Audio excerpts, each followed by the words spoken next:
And here we are, jumping into the land of Dawn. Game number 1 in this first best of 7 that we're going to see unfold here for us. Aegon, Naisu to bring in the action here. I know we have a really loud crowd here, and I hope you can hear me, Aegon, because I'm looking to hear you. You know, Naisu, I do agree with the panel. Again, Falcons AP.BREN, they do have a good potential to dominate the early game. But let's see, because so far the Alpha and the Matilda, like what they're doing right now with the picks onto Ogwin, that's going to give Ogwin, even with a Khalid that can be dominant in the first 5 minutes, you know, it can be hard for Falcons AP.BREN. So let's see, how's the rotation going to go for both of these teams for game number 1? Okay, so here we are. We're going to have to wait for this to unfold again as they're trying to get their paces going here. One of the big things about this, though, and I like that they talked about this, is, you know, the potential for that early game that can happen, of course, for FCAP, and also paying attention to where Demon Kite goes. They got to be able to put pressure on the jungle. They got to be able to work towards that as well. Because right now, based on this lineup and everything else, RORA, if they get to that mid-game, they're going to find a good spike. They have a ton of utility to work with. Oh, speaking of working with, they're trying to work on Few! But Few manages to turn things around and take 2. Demon Kite and Renegade will fall down. The over-aggression of the Aurora was capitalized by Falcons AP.BREN. Now, that's the strong start, actually, the panel was referring to. Because, again, we all know that when you have a Khalid roam, as much as possible, you want to invade the jungle like what Ogwin's been doing.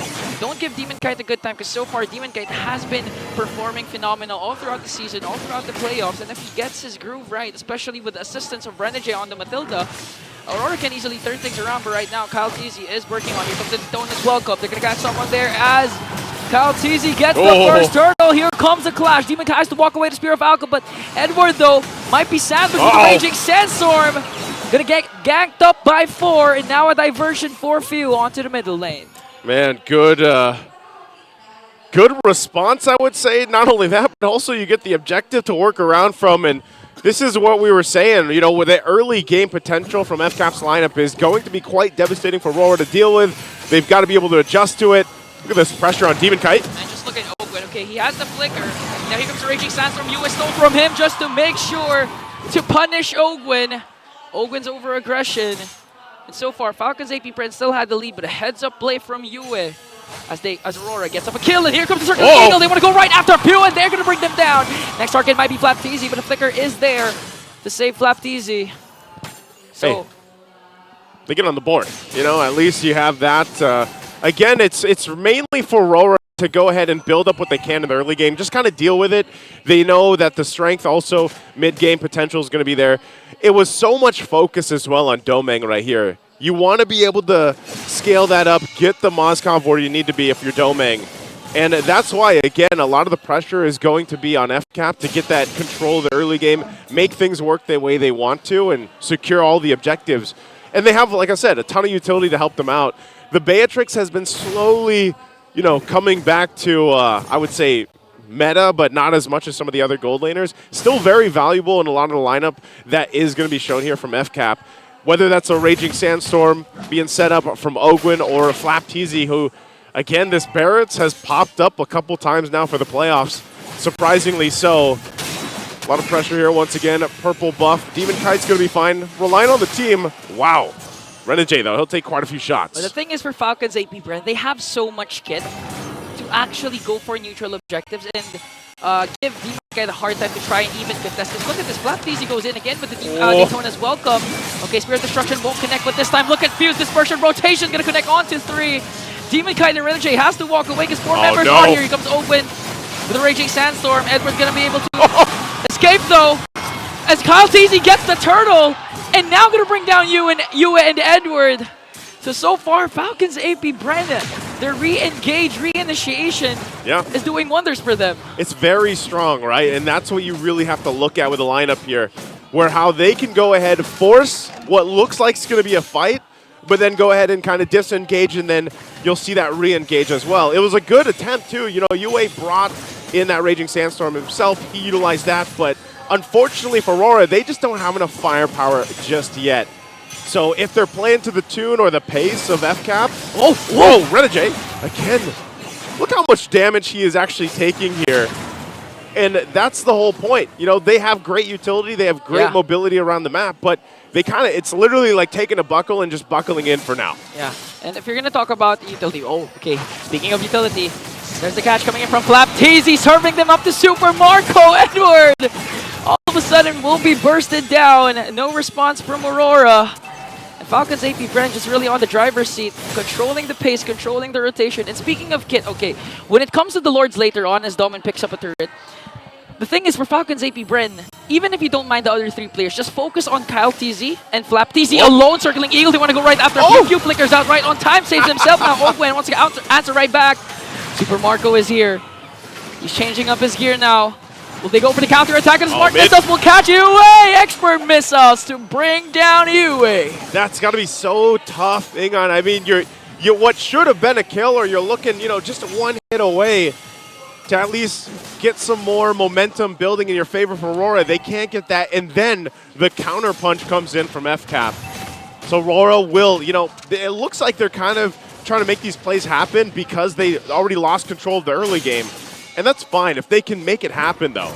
If not, again, they're in for a long ride here. Last turtle of the game is up, and it looks like they're going to be full force to fight this one and possibly contest it. Demon Kite goes in with a Spear of Alpha. FlapTeasy trying to soak up the damage as Demon Kite this time will get, but look at this dispersion rotation coming in from Pew, going to catch 3! Wow.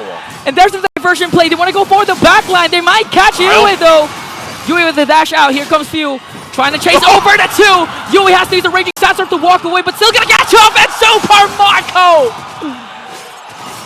doing Super Mac things with the Renner's apathy. 100% accuracy. Let's take another look at that. All right, Infinite Sense to replay. That's not what we were looking for, but hey, every single person on FCAP's lineup did what they had to do, and to a T, because RORA getting wiped out this early on is not a good sign for Game 1. You know, we've been trying to explain a couple of things, but it seems like there's no time, Naisu. Because once we're getting to our point, something happens. So I think the panel has to explain how crazy Falcon's AP.BREN has been performing. Looking at the KDAs, Super Marco remains bulletproof, 4-0-1, picks up a Malefic Roar. We've seen the effect of one Renner's apathy connecting is already detrimental, deadly. Yeah. And with that Malefic Roar, you can expect Super Marco to burst out any member of Aurora at this point. And Super Marco is obviously there, but even a big part of this is just Few. Few is one of the few players, like we always mention, when the Luo Yi comes through and it slips through the draft. Again, the panel mentioned this, that it was picked up, you know, earlier on than maybe we see in the past. But nonetheless, it's Few, and off the top of my head, I think Super Friends as well, that just love this pick. They are so devastating with it. So, I mean, whether it's a diversion or not, it's just the hassle for RORA of being like, all right, where are they coming from? And even if we try to retreat or disengage, we don't know. Like, there's too many angles that FCAP's lineup can take. And, I mean, I'm not even talking about Ogwen. Like, he can literally just sandstorm over a wall if he wants to and cut them off. Here we go. Here comes a Daytona's welcome. Another catch, plus the Raging Sandstorm going to connect onto all the members of Aurora. They want to go for a Demon Kite, but Demon Kite has to back away. Now going to work on the top lane turret. Renegade and Edward again. Not a good sign for those two players. They suffered another death. And they're going to pop the Holy Shields up top as Doming tries to work down bottom. Okay, another diversion. Oh, they're going for Doming. Oh, they're going for Doming, though. Run, Doming! Spear of Destruction. Will it connect to Suyu, though? It did! He was able to escape! Oh, man. But KyleTZ is going to get the Lord, might be able to catch on to Doming. Wow! Doming was able to escape. That was a big brain play from a big brain player. Would have been way cooler if somehow we got the Lord too, you know? But that's too much. We still got to talk about the facts. We're still down 9,000 gold. Great escape, Doming. But again, you're going to have to deal with the Lord pushing in, and with this kind of power lead that FCAP has, it's going to be tough here for RORA. They might look to end the game here on that first Lord push as they focus down the tier 2 turrets and everything else. Couple Holy Shields still up, but RORA has the work cut out for them.